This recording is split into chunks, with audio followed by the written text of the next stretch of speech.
On the 22nd November 1975, a four-man team from 9 Platoon, C Company, the 3rd Battalion, the Royal Regiment of Fusiliers, was mounting an observation post on the Northern Ireland border at Drummuckavall, near Crossmaglen. Late afternoon, the OP was attacked by up to 12 members of the IRA. 3 Fusiliers were killed. I had a half section or patrol where we were ambushed on the border of South Armagh. This was in October 75, and this was a string of OPs. It was a battalion operation, and they were put out basically to do OP with particular things to watch. I had to patrol all the way down to Drummuckavall. I had no chance of actually doing a proper recce for an OP site. They gave me 2 tasks, one to keep an eye on the bomb, and one was a T-junction down the bottom down the border where they was going to do a VCP. There was going to be a big VCP operation across South Armagh. So I had those 2 tasks to look after. You're not really trained in OPs. We had a quick session before we came out. So you do your best. We didn't have the proper equipment. So I got down there, set up the observation post and observed the areas that I was asked to do. And the way I set it up was that I had someone watching the front, one watching the back, one resting and then one eating. And the one resting would be not fully asleep but just resting away. And then every couple of hours you just change over. We were right on the border and it's very dangerous. And we were just changed over. I think we've been there a day and a half. It must have been around 3 or 4 o'clock, I can't remember now. And as we changed over, and I was sentry for the rear, one of my guys who went on to rest said to me, I just want to let you know that someone from the big white house, which was known as a safe house, has been coming out and observing our general area, not looking at us directly, but looking around. I thought, shit, been compromised. But as soon as that happened, bullets started flying straight in. And I don't know how it happened, but my whole body just lifted and I dived forward and landed on some rocks which was behind us, which smarted a bit because I dropped my rifle. And then all the firing stopped. And all I heard was, British soldiers, do you surrender? And they asked me that again. So I just turned around, picked my rifle up and just started firing. And next thing you know, they fired again. And that's when I got hit on the second volley.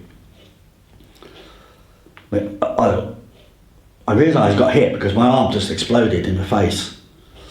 And I dropped my rifle and then I got like a punch in the back. And then everything just went quiet. They asked me to surrender again. And then he opened fired again for the 3rd time. And I just kept still and didn't say anything. And then the firing stopped and all I heard was running away, shouting up the provos, laughing and giggling and up the provos. But they had fired from 2 different positions. And when they did, they looked at the area, the forensics looked at the area, they think they didn't know where I was exactly, but they covered the whole area. Because they found bullets heads all everywhere.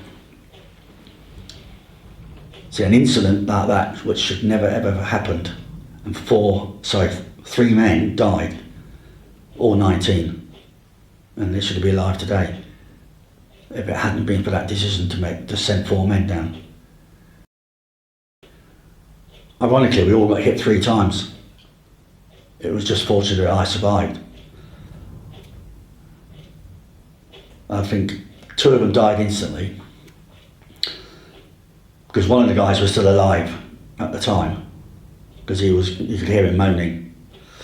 As I crawled up to him to sit, and I put my hands on him, he just stopped moaning. So that's when I decided what to do, because my radio wouldn't work. I'd have to hit my radio. And if I had the presence of mind, I'd have looked at it and it was just a coax lead had been shot off, and I could have just changed it. But it's not something you think about at that time. So I had this plan in my head that I'll crawl to the road, and when the first car came, shoot at it, to get it to stop. And if there's two of them there, take one prisoner and say, right, get to Crossmaglen and get me some help. But fortunately, I heard the helicopters come. I crawled to the side of the road, got tangled up in some barbed wire, and then I could hear the helicopters coming in. We were out route lining for a Royal Engineer convoy that was going into Crossmaglen that night. We were freezing our collars off. In a ditch, guarding the stretch of road as the convoy came down, you know. And we heard this shooting a couple of miles south of us. And got back on the radio to Besbrook and told them they were shooting south of us. Good enough sort of general direction, compass bearing. And it was Paul, his platoon got ambushed. Being shot wasn't really painful, but when I was starting to move, I had to drop from a rock outcrop down, which was quite painful, before I started to crawl across the field, which is only a short, I think about 50 odd metres or so. Some time later, helicopters landed and reaction forces from C Company deployed to the scene. I could see one of them, a guy called Trevor Hickin, and I was just shouting, on top of the hill. So he was the first one up there, and then my company sergeant major came to me. And I said, I think I've been shot in the back, and he just rolled me over. He said, yeah, it's only a scratch. And then from there, I just got put on a helicopter. The three were put on the helicopter with me, and they were all just taken back. I don't remember much about the helicopter ride, apart from I said to the loadmaster, you need to close the door because it's freezing. And the way I was sitting, my back was to the door, so I was getting this rush of cold air on my back. Now, I've been told that they dropped off the three other lads somewhere. They didn't come to hospital with me. But I don't remember that. All I remember is landing in a field on some grass by Musgrave Hospital, and an ambulance there, put in the ambulance, took me to the hospital. So I went straight into, obviously they knew I was coming, so I went straight into theatre, and they were just cutting my clothes off. And then the whole body started shaking. But when I held my hand up, it was steady as a rock. And I just said to this bloke, my whole body is now physically shaking inside. He just went, get him asleep now. And that was it, the last thing I heard and saw and remember.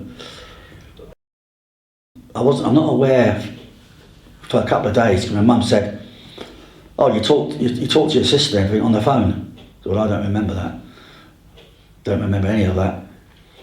And people were saying to me that they used to come in every 4 hours and turn me. And you'd be screaming because there'd be a lot of pain, but I don't remember that either, so fortunately. The only thing I do remember is that, because my arm was really badly, it was padded out quite thickly, and it was held up like that.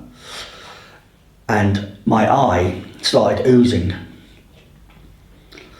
And they said, what's happening is that it's all coming out, and it's found a way out of my eye. Because they'd never sewed me up, they just padded me.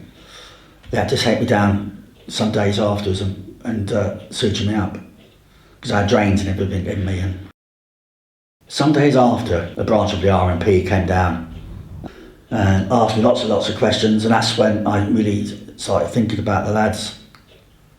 I think by that time, I think a lot of the drugs are starting to wear off. A bit more compos mentis and understanding of what the situation is about. And then I started thinking about them. Was there anything I could have done more? That sort of thing. I wasn't on the guilt trip, I don't do that sort of stuff, but you do think about, was there anything I could have done better? And yes, I was a young 20-year-old, and did I make mistakes? Yeah, of course I did.